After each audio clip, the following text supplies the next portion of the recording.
Yun. Gandang tanghali sa atin lahat, guys. Mag-ano tayo ngayon? Problema na naman tong makina ko na bumigay. Ayan, oh. Nalaglagan ako ng side trash. Nung nalaglag yung side trash, tinamaan yung block sigunyal, nagkatamaan, so inubos yung bakal. Pinamasin shop natin. Tapos nung namasin shop, may kunting problema, hindi pa tumatakbo, sumasabit na ulit.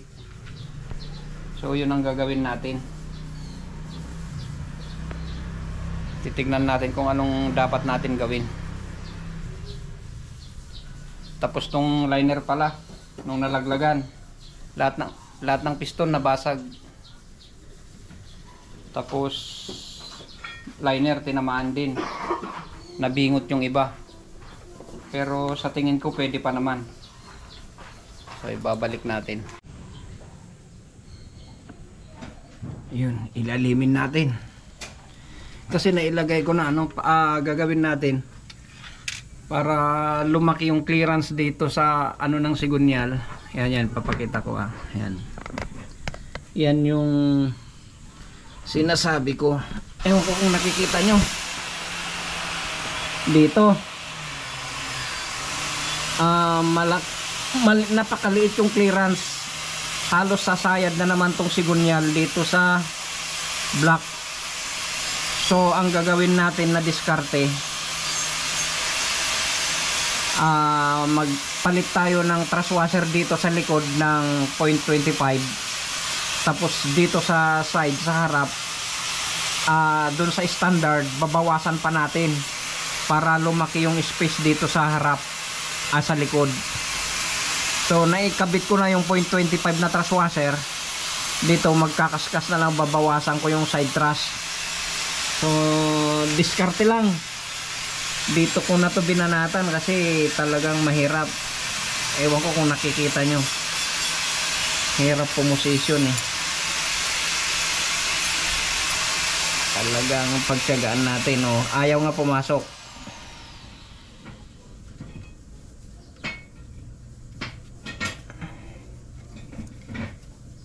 So magbabawas tayo. Maganit siya pumasok.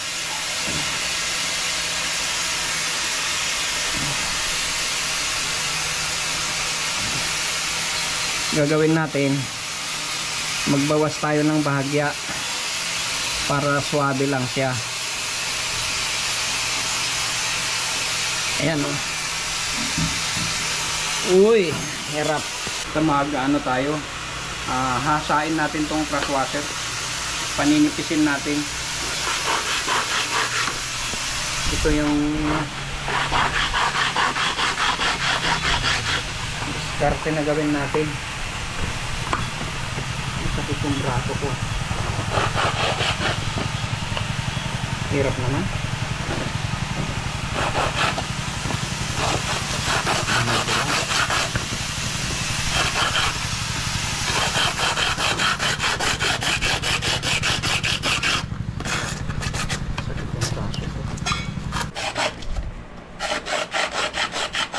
Ay, sakit yung injury ko, sakit yung braso ko.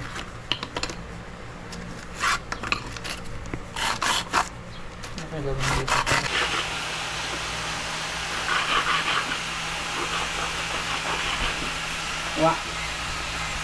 Mahirap. Gawa tayo ng ibang diskarte.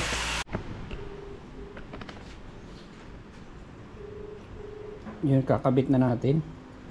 Ito yung binawasan natin na truss washer.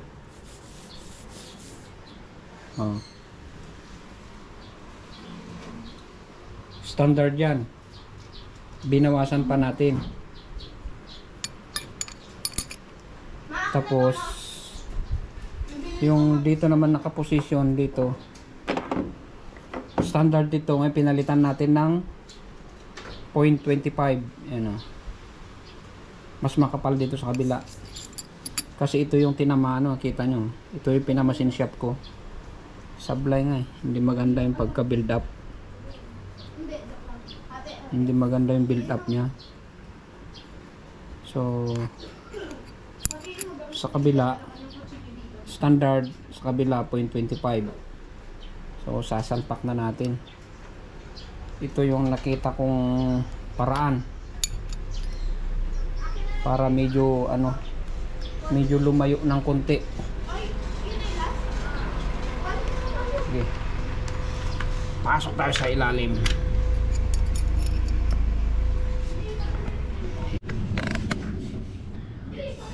Ayan, kakabit na natin. Kaso lang napakahirap mag video. Ito na yung sinasabi ko na ano, kaya hindi natin nakukuhanan ng maganda dahil walang taga video. Pasensya na kayo mga guys, talagang mahirap. Katulad nito, ilalagay ko, hindi ko alam kung ano, lalapag ko na lang to. Ngayon hindi ko alam kung nakukuhanan ba ng maayos yan. Ayan.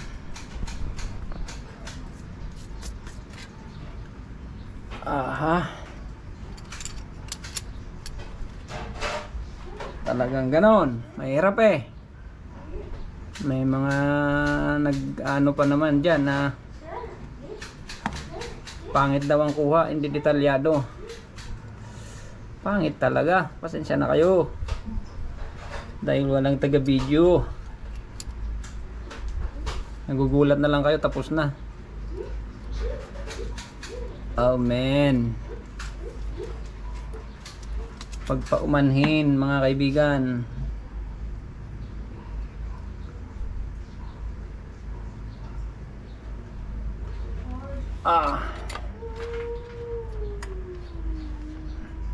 Ito yung side truss na kabila. Lagyan natin ng langis.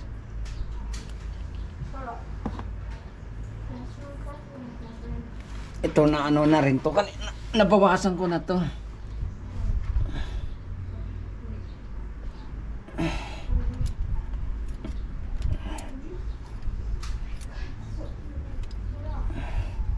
Suwabe naman na siya oh.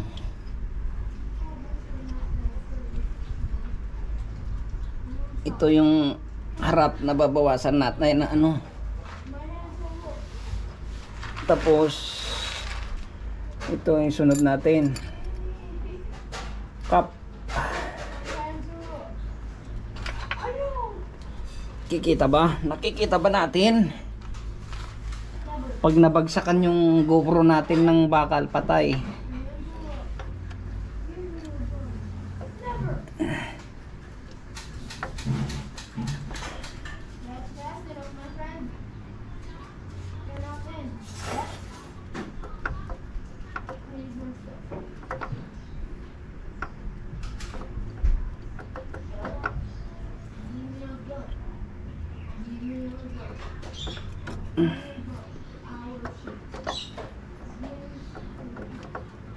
Parang layo.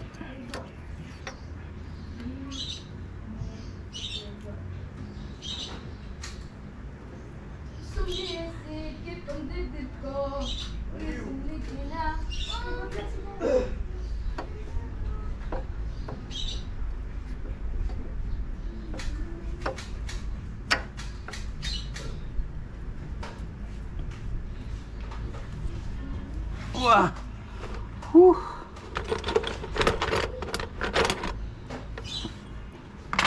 Wow. Mahirap. Sariling kayod. Surbol mo na hindi malaglagan. Hay. Patay ang GoPro natin. Basag pag nahulugan ng tornilyo yan.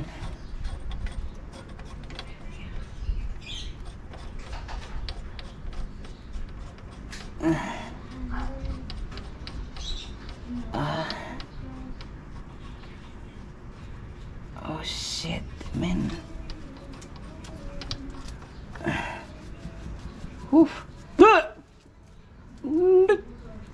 Tinapay ka.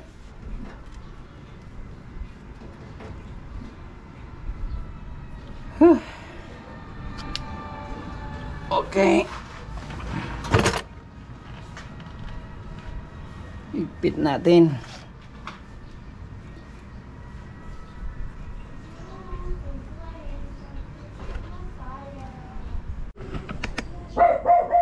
Hirap guys. Mahirap. Yan. Mag-ano lang tayo.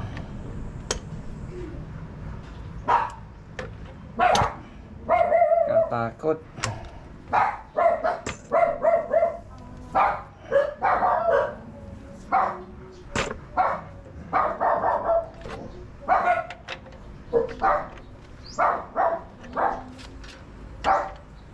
Baka madali talaga eh.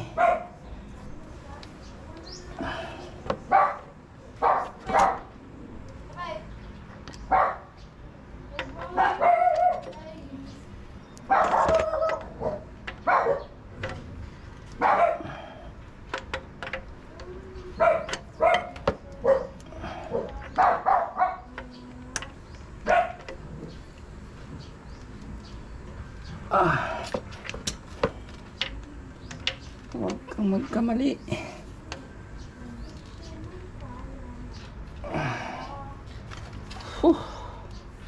Itutok lang natin. Kaso lang kinakabahan ako. Baka madali itong camera natin. Hahay.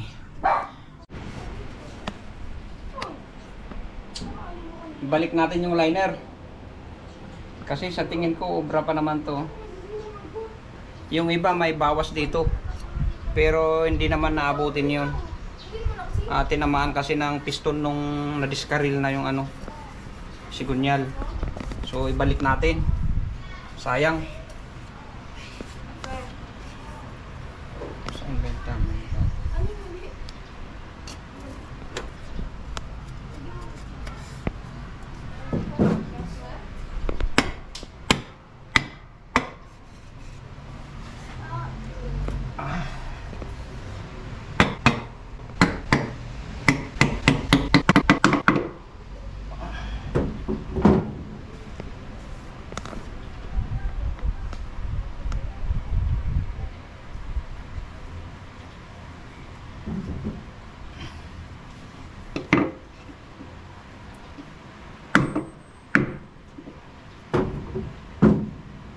Last.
Ayan.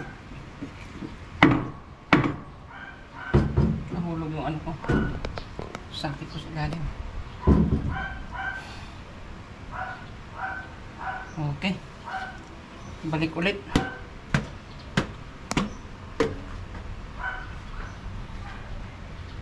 Kasi balak ko sanang palitan. Pero hindi na.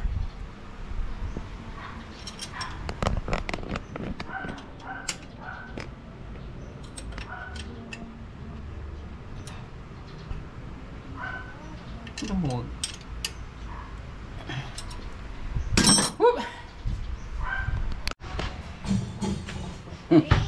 Naabot na tayo ng gabi.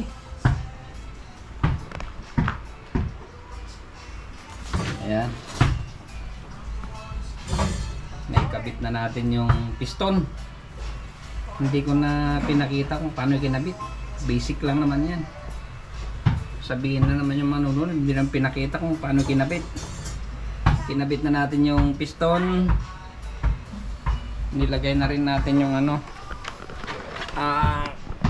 yung crankcase. Saka yung bomba ng langis. Binalik na natin lahat. So cylinder head na lang yung ano natin bukas.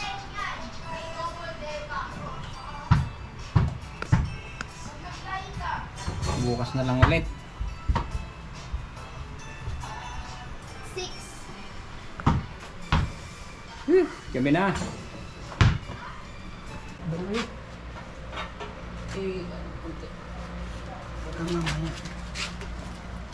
Itaas na natin.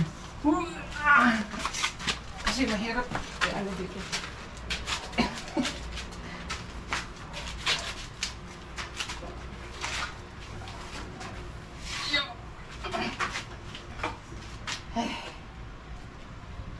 Patay.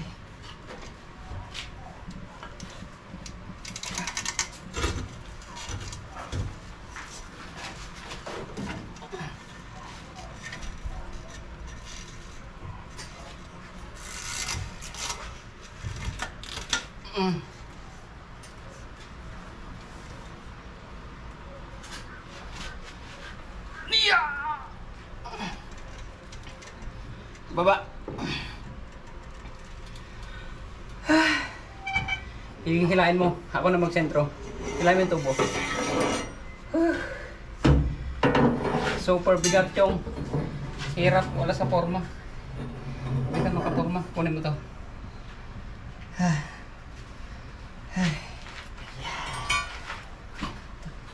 Tanggalin mo yung panbelt. Ako na magsentro na ano.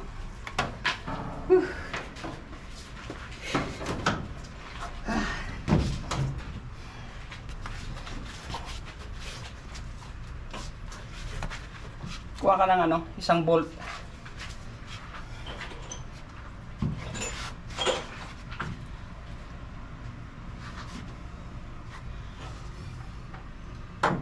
Punas. Uy, hulog.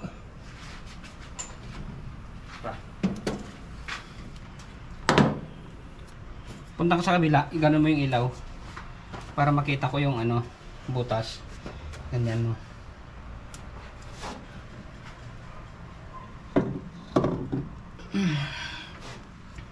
Patingin. Dito, tutok mo. Layo.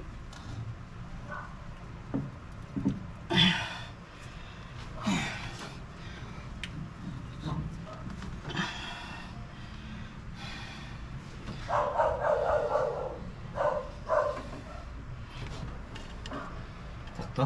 Di pa. Layo. Nakakita ko. Tatawakan mo ilaw. Nakaano dun sa ano. Hindi ko makita.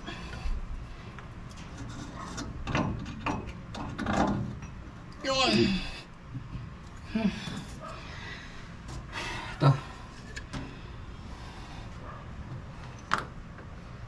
Tinumot.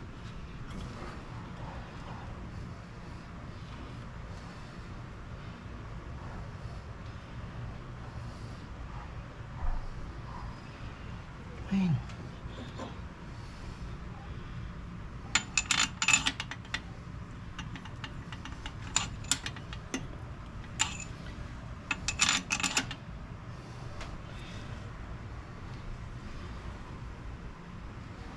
Hindi pa lumagapok ah. Baka hindi nakasuksok mo dun. Ha? Hindi nakasuksok. Sa dawel. Diyan sa meron.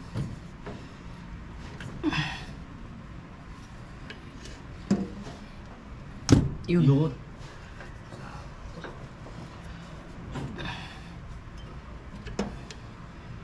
Saan na ba?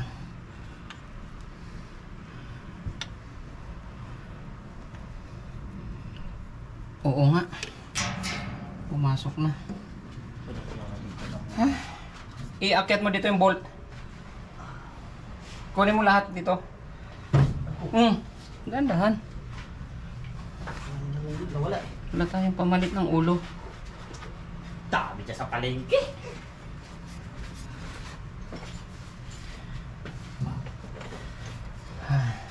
na yung nahulog dito. Ano sa ano na yan? Hindi ba? Yung wire niyan, abot dito. Hindi. Doon sa kabila. Oh, parang dito lang yun. Dahil, lango pa lang.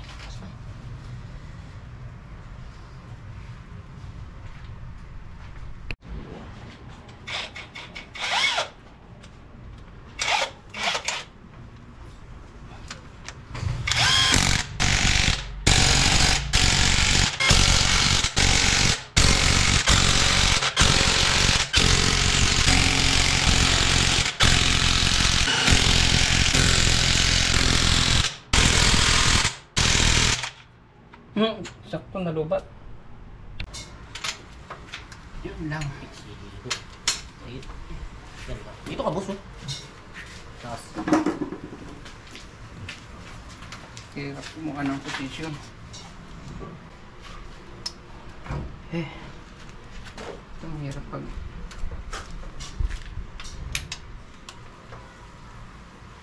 sumablay. Tas-tas ang kamay.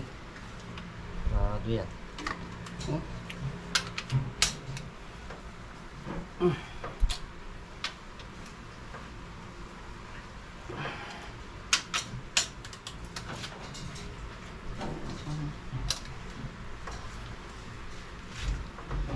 Ay. Pas na. Sakto na.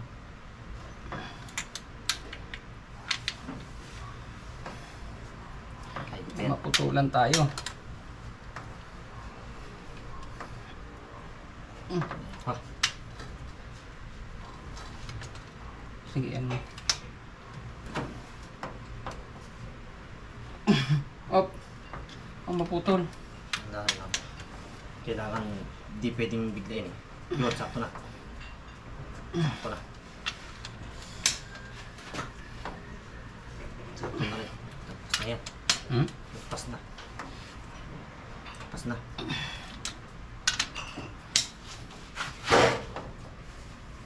Sakto. Ha? Sakto. Na rin ito.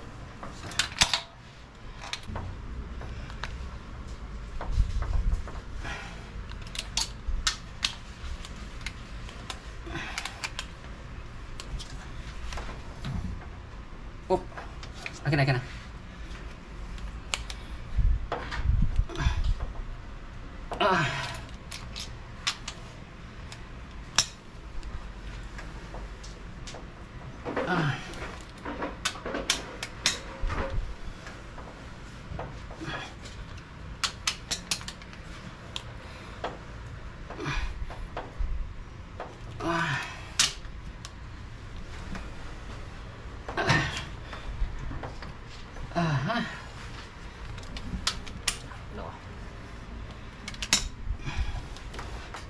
Op.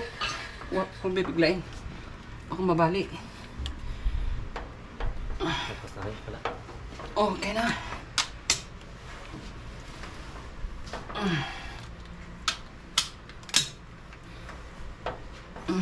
Oh.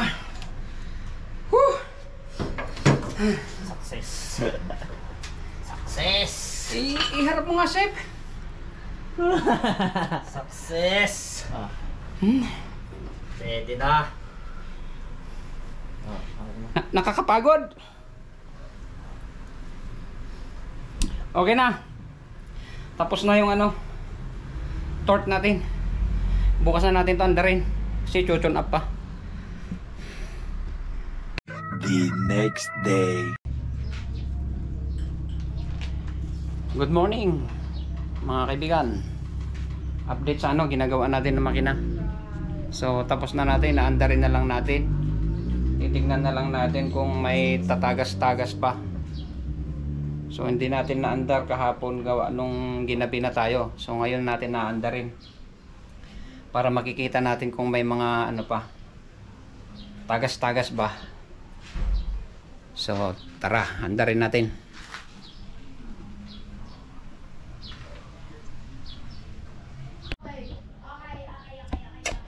Hirap. Wala tayong videographer. Pasensya na kayo kung medyo madilim. Wala pa tayong ilaw. Andarin muna natin para bago tayo magbukas ng ilaw. Titignan lang natin kung aandar, kung magandang andar. Sana successful yung ginawa natin. The moment of truth. Ito na. 1, 2, 3. Okay. Mukhang okay naman. So punta tayo sa makina. Tignan natin, check natin kung may tagas-tagas bago nating sabihin na successful.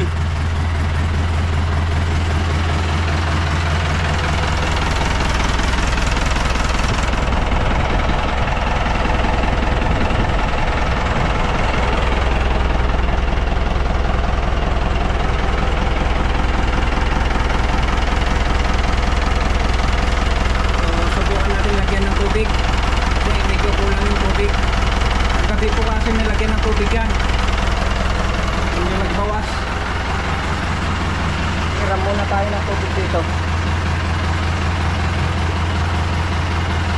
Bira, wala rin tubig. Wala tayo ng tubig sa break mo.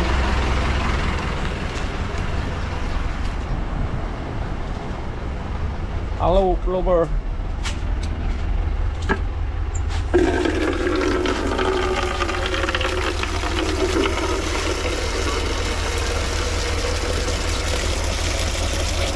Dagdagan natin yung tubig sa radiator, makita natin kung may pressure.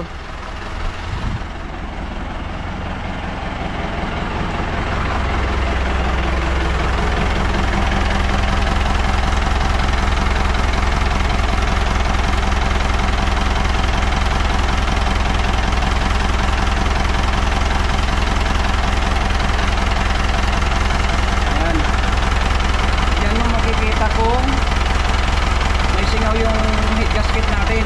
Magkakaroon ng pressure. Maangat ang tubig yan o kaya bumubula. Okay naman. Wala naman siyang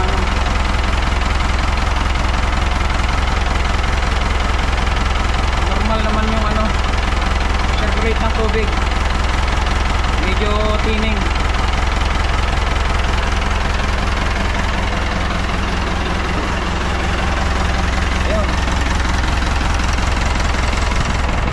Okay naman yung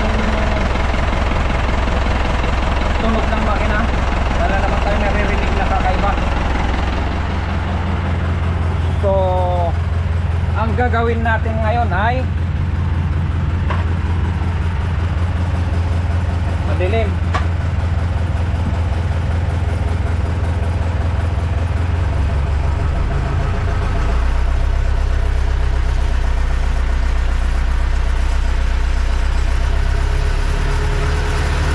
Bumba ng langis natin. Mag-revolution kung paano ng 75.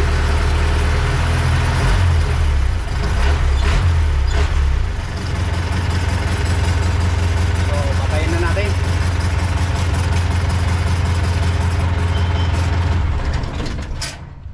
Yun. Okay na, successful na yung gawa natin. Pabiyahin na natin para malaman natin kung walang magiging problema. So maraming salamat sa mga nanood. At dito ko natatapusin ang ating video. Sana yung mga solid supporters natin, yung mga viewers natin, wag po kayong magsasawa na manood sa aking video kahit madalang tayo mag-upload. At saka pasensya na rin po kayo. Inaulit ko po, hindi po professional na mekaniko ito. Ito lamang po ay DIY. Mga simpleng diskarte lang po. Baka isipin nung iba, hindi po ito tutorial. Medyo makakapagbahagi naman siguro din ng mga konting kaalaman lang. Pero hindi po ito talagang tutorial. So maraming salamat po sa mga nanood. Hanggang dito na lang pong video natin.